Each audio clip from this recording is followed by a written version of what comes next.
मंदिर के ध्वजारोहण समारोह के लिए एक व्यापक सुरक्षा व्यवस्था भी बनाई गई है, यानी कि कई लेयर की सुरक्षा है, जिसमें कि आधुनिक ड्रोन है, विशेष प्रशिक्षण प्राप्त सुरक्षा कर्मी है और कई सुरक्षा उपकरणों का भी इस्तेमाल किया गया है। यानी कि हाईटेक तरीके से जो सिक्योरिटी लेयर है वो बनाई गई है। इसमें प्रधानमंत्री और जो बाकी वीवीआईपी मेहमान होंगे उनकी सुरक्षा, राम जन्मभूमि मंदिर की सुरक्षा और आम जो भक्त वहां पर पहुंचेंगे उनकी सेफ्टी सिक्योरिटी पर खास ध्यान दिया जा रहा है। इसी को लेकर देखिए ग्राउंड जीरो से खास रिपोर्ट। जिस तरीके से तैयारियां युद्ध स्तर पर चल रही है, इस वक्त मेरे साथ कमिश्नर राजेश कुमार अयोध्या मौजूद हैं। सर, किस तरीके से तैयारियां सर चल रही हैं? तैयारियां पूरी लगभग समाप्ति की तरफ है। सारी तैयारियां हो गई हैं। मंच भी आप देखेंगे संस्कृति विभाग के सज गए हैं और सड़कों पे जो भी ब्यूटिफिकेशन का काम होना था और सुधार का काम होना था सभी लगभग पूरा हो चुका है। उसके साथ ही सभी आज भ्रमण कर रहे हैं, क्योंकि सुबह ब्रीफिंग हुई थी पुलिस और प्रशासन के सभी अधिकारियों का, उनको सेक्टर्स पे भेजा गया है।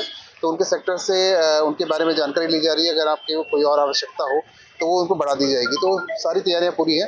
लास्ट में जो फाइनल टच होता है और सबकी ब्रीफिंग होती है वो हम फील्ड में जाके कर रहे हैं। बिल्कुल, जिस तरीके से युद्ध स्तर पे तैयारियां चल रही हैं अयोध्या में, जगह जगह पे वरिष्ठ अधिकारी पहुंच करके निरीक्षण भी कर रहे हैं, जायजा भी लग रहे हैं। देखते रहिए न्यूज इंडिया के लिए करण दुबे, अयोध्या। करण दुबे ज्यादा अपडेट के साथ जुड़ गए हैं लाइव अभी इस वक्त मेरे साथ में। करण, आपकी रिपोर्ट हमने देखी और जो तमाम तस्वीरें हमने देखी वो बड़ी खूबसूरत अयोध्या को दिखा रही हैं। चप्पे चप्पे पर सेफ्टी सिक्योरिटी तो है ही, लेकिन भव्य तरीके से सजाया भी किया है। कुछ ताजा तस्वीरें अभी आप दिखाएंगे क्या? कोई खास इन्फॉर्मेशन हमारे दर्शकों तक पहुंचाएंगे क्या? बिल्कुल, हम आपको बता दें कि अयोध्या जिस तरीके से भगवान राम 14 वर्ष वनवास काट करके अयोध्या पहुंचे थे, अयोध्या वासियों ने जिस तरीके से उनका दीप जला करके पटाखे फोड़ करके स्वागत किया था, अयोध्या को दुल्हन की तरह सजाया था। आज वही तस्वीरें फिर से अयोध्या में देखने को मिल रही है।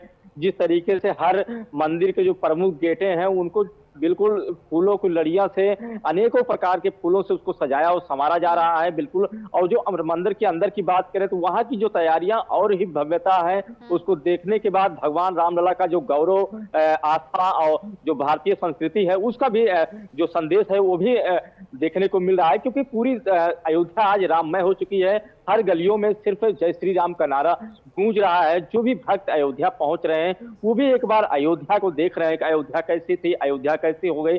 अयोध्या में जो 500 साल संघर्षों का भक्तों ने संघर्ष किया है, आज वो पूरा उनका सपना हुआ है। इसलिए बेहद उत्साह अयोध्या वासी जो स्थानीय लोग हैं वो बहुत ज्यादा है। कारसेवकों की बात करें जिन्होंने अपना पूरा बलिदान लगा दिया था अंदर अयोध्या को लेकर के। अयोध्या भगवान रामलला टेंट में रहते थे, उनको ठाठ में देखा गया, फिर भगवान का प्राण प्रतिष्ठा हुआ। बिल्कुल मंदिर का आकार जो है वो विश्व की सबसे बड़ी मंदिर ले रखा है। तो यानी बात करें कल का वो दिन रहेगा वो बेहद खास रहने वाला है। कल का दिन देखने के लिए पूरा देश आज उस दिन का इंतजार कर रहा है, उस समय का इंतजार कर रहा है कि जब भगवान रामलला का मंदिर जहां पर बना है और उसके शिखर पर जब धर्म ध्वजा फहराया जाएगा, वो भी देश के यशस्वी प्रधानमंत्री मोदी जी के द्वारा। तो उस पल का बेहद भक्तों का इंतजार है, क्योंकि निगाहें टिकी हुई हैं। बस कुछ चंद क्षण और बचे हुए हैं, कुछ घंटे और बचे हुए हैं, जब वो समय आ जाएगा और विश्व की सबसे बड़ी मंदिर पर शिखर पर धर्म ध्वजा देश के यशस्वी प्रधानमंत्री मोदी जी के द्वारा होगा। जी अच्छा, ये बताइए जो वीवीआईपी मेहमान हैं वो कब से आने शुरू हो जाएंगे? कल तो खास दिन है ही, क्या कल ही सब आएंगे? आज शाम से आने शुरू हो जाएंगे?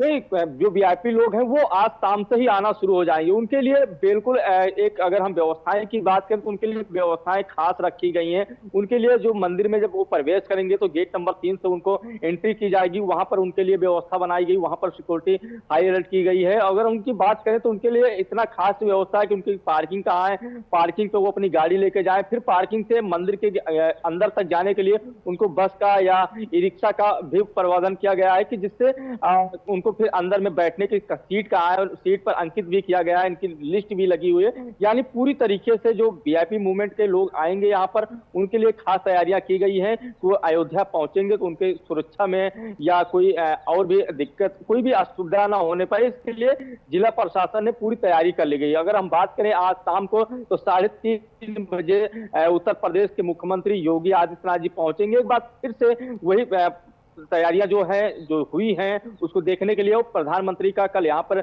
दौरा है, तो इसलिए पूरी तरीके से तैयारियां वो देखेंगे, जगह जगह पर बैरिकेडिंग पर जाएंगे और निरीक्षण भी करेंगे, मंदिर के अंदर पहुंचेंगे, क्या कुछ तैयारियां हुई हैं उसका भी जायजा लेंगे। आप बता रहे हैं तैयारियों का जायजा भी लिया जाएगा और ये तो अंतिम पड़ाव है अब, चूंकि कल ये खास कार्यक्रम रहेगा। अच्छा, प्रधानमंत्री मोदी पहुंचेंगे, मुख्यमंत्री रहेंगे, राज्यपाल रहेंगी और कई वीवीआईपी मेहमान रहेंगे, गणमान्य लोग रहेंगे। आम भक्तों का जमावड़ा कितने की संख्या में रहेगा? क्या उनको लेकर भी कुछ ऐसा लिमिट बनाई गई है क्या कि इससे ज्यादा ना पहुंचे, या फिर उसको लेकर यहाँ पहुंचने को लेकर कोई खास व्यवस्था है?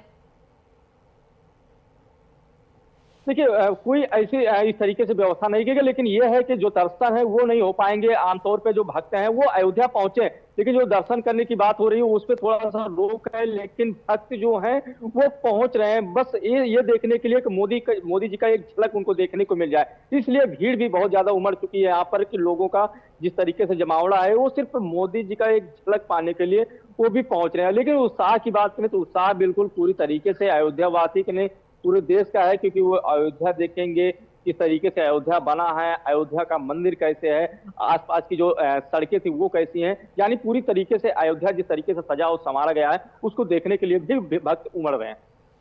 जी, भक्तों की जो संख्या है वो बढ़ रही है और चूंकि राम की नगरी है और प्रभु श्री राम के दर्शन के लिए यूं भी जो हम देखते हैं 24 घंटे 7 दिन यहाँ भक्तों का जमावड़ा रहता है। लेकिन अब चूंकि ध्वजारोहण की बात है और ध्वजारोहण को लेकर जो तैयारियां हैं वो हम हर तरीके से देख रहे हैं, फूलों की सजावट से लेकर सेफ्टी सिक्योरिटी के इंतजाम भी। और चूंकि आना प्रधानमंत्री मोदी को भी है, इसलिए ये सिक्योरिटी लेयर्स बढ़ भी गई होंगी। जो जानकारी मिल रही है और जो आपकी रिपोर्ट भी हमने देखी, आधुनिक तरीके से यहाँ पर सेफ्टी सिक्योरिटी का ख्याल होगा आसमान से लेकर जमीन तक। बिल्कुल, हम आपको बता दें कि अगर सिक्योरिटी की बात करें सबसे ज्यादा अयोध्या इस समय हाई अलर्ट पे है, कहीं भी कोई ऐसी असुविधा न होने पाए इसके लिए लगातार एडीजी जोन, डीजीपी हो या वरिष्ठ अधिकारी, आईजी, कप्तान, कोई भी हो, सब ग्राउंड जीरो पे हैं। लगातार उनकी सिक्योरिटी में कोई भी चूक ना होने पाए इसके लिए पूरा वो तरीके से निरीक्षण भी कर रहे हैं, जायजा भी कर रहे हैं। और लगातार कल सेना का जो हेलीकॉप्टर है वो भी पूरी अयोध्या का निरीक्षण भी किया जा रहा था हेलीकॉप्टर से, किस तरीके से कहीं भी कोई असुविधा न होने पाए। इसके लिए अगर सिक्योरिटी की बात करें तो पूरी तरीके से अयोध्या की जो सिक्योरिटी है हर मोड़ पर हाई अलर्ट है। बिल्कुल, सेफ्टी सिक्योरिटी का भी, साज सज्जा का भी, और यूं भी कि ये पल बड़ा खास रहे, बड़ी तैयारियां की गई हैं। नजर आप बनाए रखिएगा करण, बहुत शुक्रिया अभी के लिए ये पूरी जानकारी दर्शकों तक पहुंचाने के लिए। हमने काफ़ी दिनों से इसका संघर्ष देखा, तो जब से कार सेवा हुई है, शरद कोठारी जी ने यहाँ पे अपना बलिदान दिया, उसके बाद हमारी इसमें एक आत्मा बसी हुई थी, तो हमने यहाँ दर्शन करने की, मोदी जी आएंगे, ध्वजारोहण होगा सुना, तो फिर हमने वहाँ पे प्रोग्राम उसी तरीके से तैयार किया, जिससे आगे जो भी भव्य तस्वीरें होंगी पहुंचाएंगे आप तक। छोटा सा ब्रेक ले रहे हैं, लौट रहे हैं।